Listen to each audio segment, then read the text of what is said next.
14-19 మధ్య ఉద్దానం కిడ్నీ సమస్యని ప్రపంచం దృష్టికి తీసుకొచ్చిందే మన ఉప ముఖ్యమంత్రి గారు గౌరవనీయులైన పవన్ కళ్యాణ్ గారు అధ్యక్ష.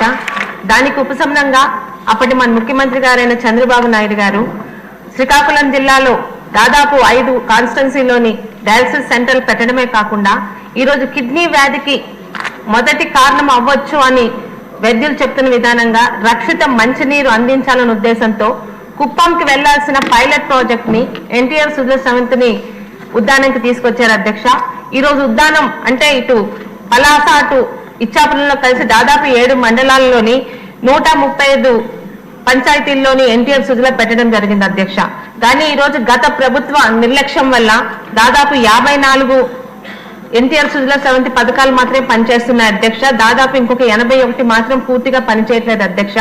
అలాగే 7 మండలాల్లో ఉన్న మదర్ ప్లాంట్లు కూడా నిర్లక్ష్యం చేశారు అధ్యక్ష. ఈ రోజు